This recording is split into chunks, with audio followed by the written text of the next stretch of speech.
Most people think the Veyron was Bugatti's first modern supercar. You probably believe Bugatti disappeared after the 1930s and suddenly came back with the Veyron in 2005. But if you thought that was the whole story, you're missing one of the most incredible chapters in automotive history. What you didn't know is that there was another Bugatti that shocked the world 14 years earlier, a car so advanced it made Ferrari and Lamborghini look outdated overnight. In the next few minutes, you'll discover 20 weird facts about the 1991 Bugatti EB110 that will completely change how you see this forgotten supercar, including one that involves the car literally running on half its cylinders while driving, unveiled on Ettore Bugatti's 110th birthday. The EB110 wasn't just named after Ettore Bugatti's 110th birthday. It was actually unveiled on the exact dates of September 14th and 15th, 1991. The first reveal happened at La Défense in Paris, followed by another presentation at the new factory in Molsheim. This wasn't coincidence.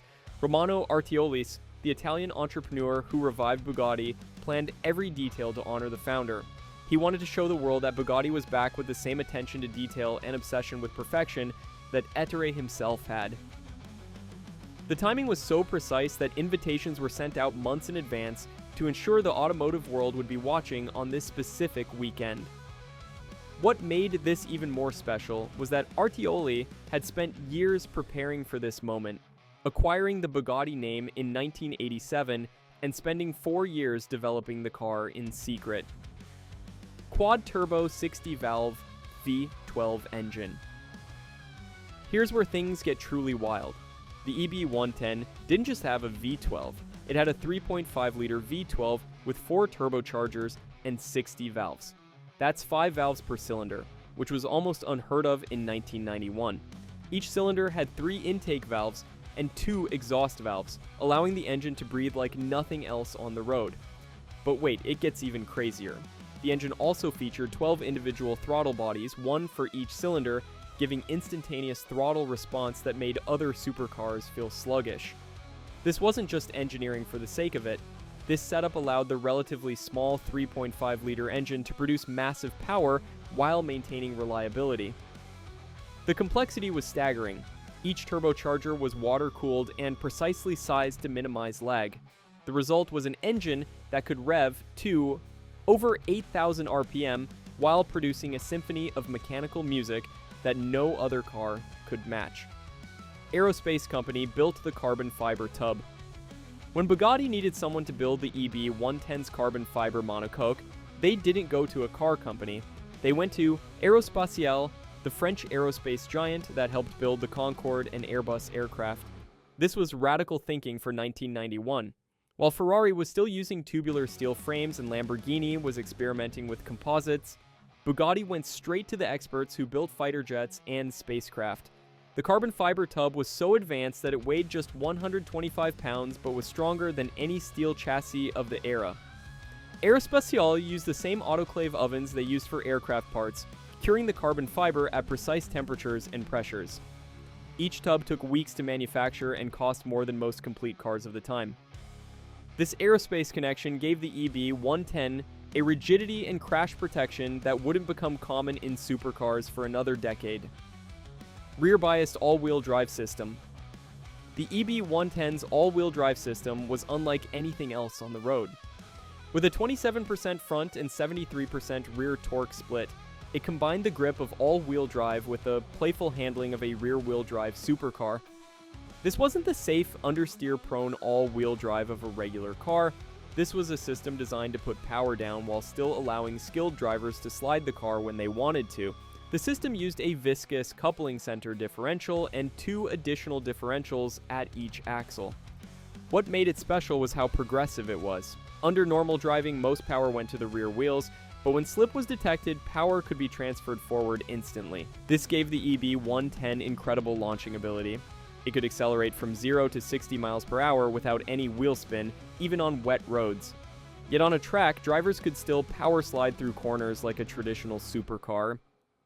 Active aerodynamics on GT model. The EB110 GT came with active aerodynamics that would adjust based on speed, technology that was almost science fiction in 1991. The rear wing would automatically deploy at high speeds to increase downforce, then retract at lower speeds to reduce drag. But that wasn't all. The car also featured manual air flaps that the driver could adjust from inside the cabin to fine-tune the aerodynamic balance. These weren't just gimmicks. Wind tunnel testing showed they made a real difference to high-speed stability. The system was so sophisticated that it could detect not just speed, but also steering angle and throttle position, adjusting the aerodynamics for maximum performance in any situation. When Bugatti developed the fixed-wing Supersport version, they found that the active system on the GT was so effective that they had to completely redesign the car's aerodynamics to match its performance with a fixed setup. 5-hole side air intakes. Those distinctive 5-hole air intakes on the EB110 sides weren't just for show, they were a crucial part of the car's cooling system. Bugatti called them quincunx vents, named after the pattern of 5 dots on dice. Each hole was precisely calculated to direct air to different components. The top holes fed the intercoolers for the turbochargers, the middle ones cooled the engine oil, and the bottom ones provided air for the rear brakes. This design was so iconic that Bugatti brought it back 30 years later on the 110, their limited edition tribute to the EB110. What most people don't know is that these vents were actually adjustable during development. Engineers spent months in the wind tunnel, changing the size and angle of each hole to achieve perfect cooling without creating too much drag. The final design was so effective that the EB110 could run at top speed indefinitely without overheating, something many supercars of the era couldn't manage. 15 liters of engine oil. The EB110's dry sump lubrication system was more like something from a race car than a road car. It carried approximately 15 liters of engine oil. That's almost 4 gallons, or about 3 times what a normal car uses. This massive oil capacity was necessary to keep the high-revving V12 cool at 8,000 plus RPM. The dry sump system used multiple scavenge pumps to collect oil from different parts of the engine and return it to a separate tank. This prevented oil starvation during hard cornering and allowed the engine to sit lower in the chassis. But here's the really interesting part. The oil system had its own radiator separate from the engine coolant radiators. On hot days or during track driving, the oil temperature gauge became as important as the water temperature. Bugatti engineers recommended letting the car idle for 30 seconds after hard driving to circulate cool oil through the turbochargers before shutting down. Twin fuel tanks with separate fillers. Here's one of the weirdest features of the EB110. It had 2 separate 60-liter fuel tanks, one on each side of the car, each with its own fuel filler. This wasn't just an odd design choice, it was necessary for weight distribution and packaging around that massive engine and all-wheel drive system. But this setup created a unique problem. If you didn't manage the fuel consumption properly, one tank could run dry while the other still had fuel. When this happened, the engine would briefly run on only 6 cylinders, the ones fed by the tank that still had fuel. Imagine driving your Bugatti and suddenly losing half your cylinders because you forgot to switch tanks. Owners learned to develop a routine at gas stations, filling one side, then walking around to fill the other. Some would joke that the EB110 was the only car that could make you look poor at a gas station, not because you couldn't afford the fuel, but because you had to fill up twice. GT versus SS power difference. The difference between the EB110 GT and Supersport wasn't just a few extra horsepower, it was a complete transformation. The GT made approximately 560 PS, which was already incredible for 1991. But the Supersport cranked this up to around 611 PS, while also dropping about 150 kilograms of weight. This was achieved through higher boost pressure, reprogrammed engine management, and a more aggressive cam profile. But the changes went deeper than just engine tuning. The Supersport got a fixed rear wing instead of the GT's active system, saving weight and complexity. The interior was stripped down, with carbon fiber racing seats and minimal sound deadening. Even the glass was thinner to save weight. The result was a car that could accelerate from 0 to 100 kilometers per hour in just 3.2 seconds. Hypercar performance before the term hypercar even existed. The Supersport briefly held the title of world's fastest production car, with a claimed top speed of 351 to 355 kilometers per hour. Manual transmission only.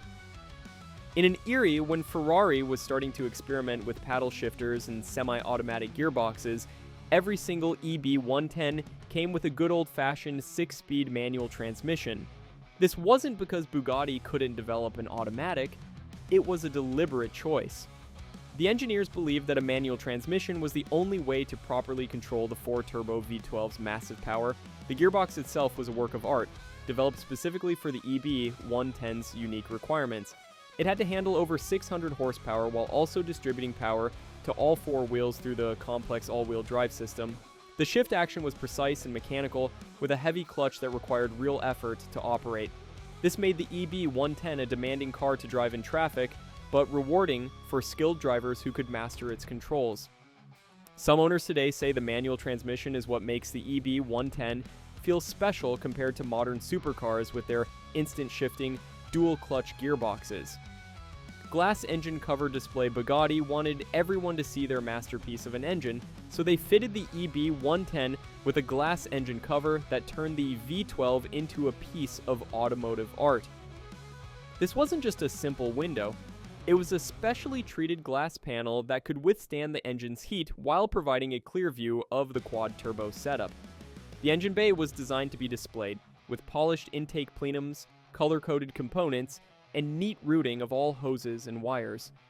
Opening the rear deck was like opening a jewelry box. The 4 turbochargers were prominently visible, along with the massive intake manifolds and the forest of fuel injectors. Bugatti even polished the valve covers and added their logo prominently. This started a trend that continues today. The idea that a supercar's engine should be as beautiful to look at as it is powerful. Many owners would spend extra time at car shows with the engine cover open, letting admirers gaze at the mechanical complexity within. Only 139 built. Despite all its advanced technology and stunning performance, only about 139 EB110s were built before Bugatti's bankruptcy in 1995. This tiny production run makes it one of the rarest supercars ever made. To put this in perspective, Ferrari built over 1,300 F40s and Lamborghini made over 600 Diablos. The breakdown was approximately 95 GTs and 44 Supersports, though exact numbers are debated among historians. Each car was essentially hand-built at the beautiful blue factory in Campo Galliano, with craftsmen spending hundreds of hours on each vehicle. The limited production wasn't intentional. Bugatti had planned to build many more, but financial troubles cut the dream short. Today, this scarcity has made the EB110 incredibly valuable. While they sold for around $350,000 new, good examples now trade for over $2 million. The Supersport models are even more valuable, with some selling for over $3 million at auction.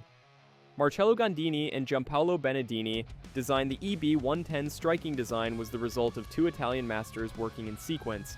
Marcello Gandini, famous for designing the Lamborghini Countach and Miura, created the initial prototypes. His design was radical and wedge-shaped, typical of his futuristic style. But Romano Artioli wanted something slightly different for production.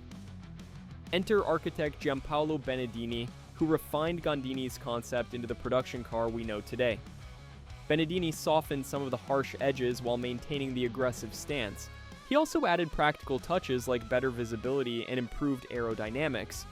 The collaboration wasn't always smooth. Gandini was reportedly unhappy with some of the changes made to his design.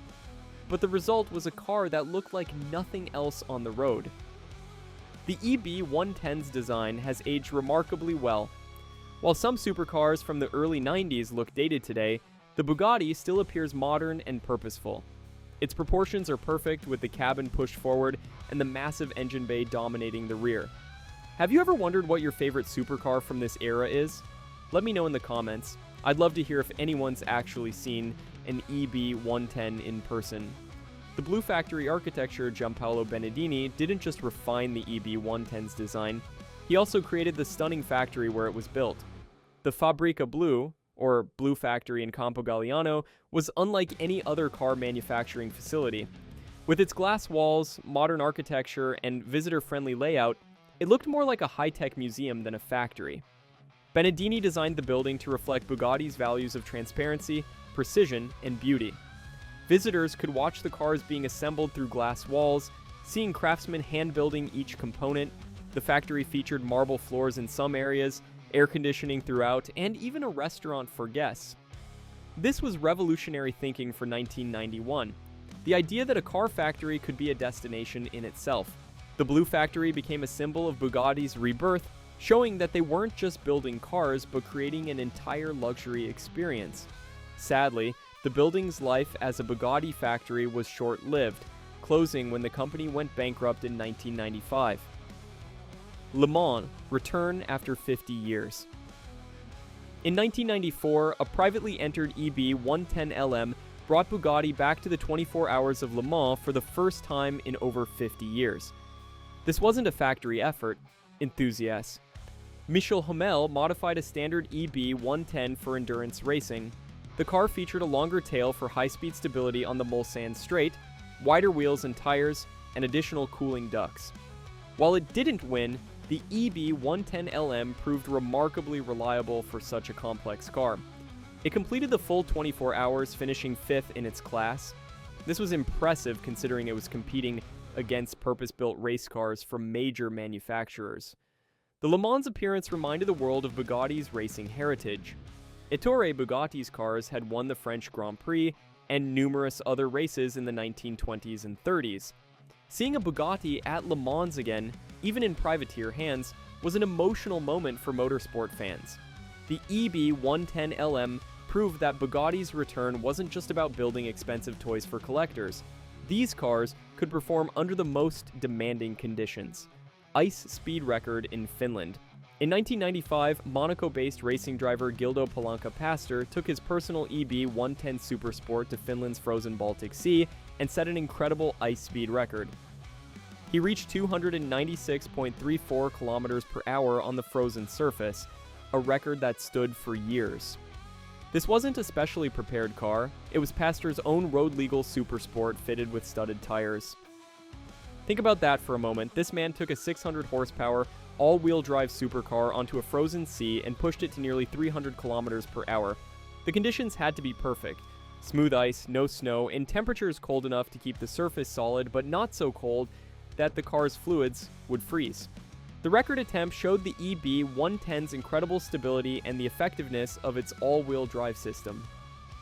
Even on ice, with studded tires providing the only grip, the car remained controllable at insane speeds. Pastor later said the EB110 felt more stable on ice than many purpose-built rally cars he had driven. Post-bankruptcy car completion. When Bugatti went bankrupt in 1995, there were dozens of partially completed EB110s sitting in the factory. These cars were in various stages of assembly, some nearly complete, others just bare chassis. The bankruptcy trustees had a problem: what to do with these unfinished supercars. Enter Dauer Sportwagen, a German company that specialized in high-performance cars. They purchased the rights to complete the unfinished EB110s and set up shop to finish them to original specifications. This wasn't a simple task. They had to source parts, maintain quality standards, and ensure each car met the original Bugatti specifications. Meanwhile, B Engineering, founded by former Bugatti employees, took a different approach. They purchased some incomplete chassis and created their own car called the Adonis. Using the EB110's carbon fiber tub and modified V12 engine, they created what was essentially a greatest hits version of the Bugatti. These post-bankruptcy cars create interesting questions for collectors today. Is a Dauer completed EB110 a real Bugatti? What about the B Engineering Adonis? The market seems to have decided that Dauer cars are legitimate EB110s, while the Adonis is its own thing. Michael Schumacher's yellow Supersport. In 1994, fresh off winning his first Formula One World Championship, Michael Schumacher bought himself a very special present, a bright yellow EB110 Supersport. This purchase created huge publicity for Bugatti, as Schumacher was already becoming the biggest star in motorsport. His yellow Supersport became one of the most photographed EB110s ever. Schumacher didn't just buy the car for show, he actually drove it regularly, praising its performance and handling. Coming from someone who drove the fastest racing cars in the world for a living, This was the ultimate endorsement.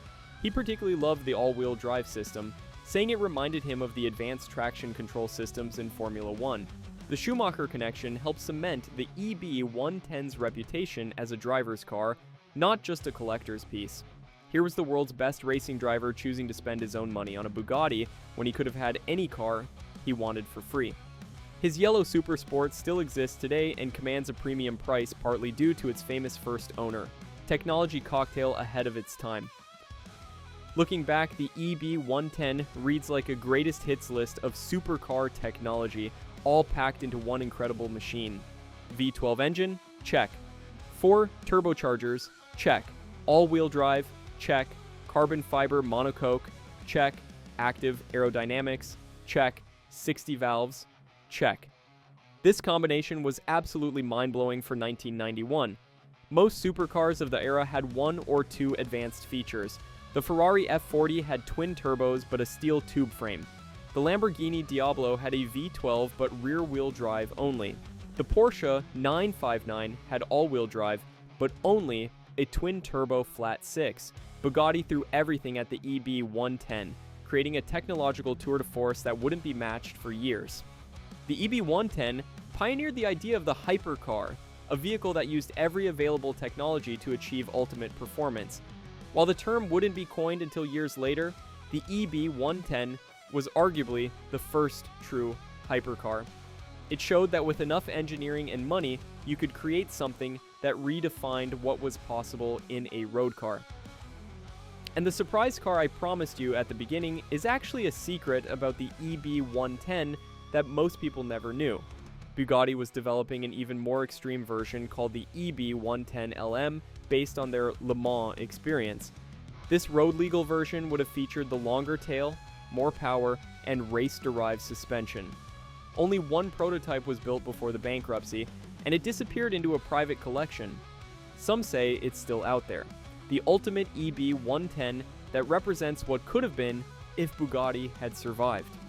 That's all for today, folks. If you enjoyed this video, don't forget to subscribe and hit that like button so you don't miss the next one. See you there.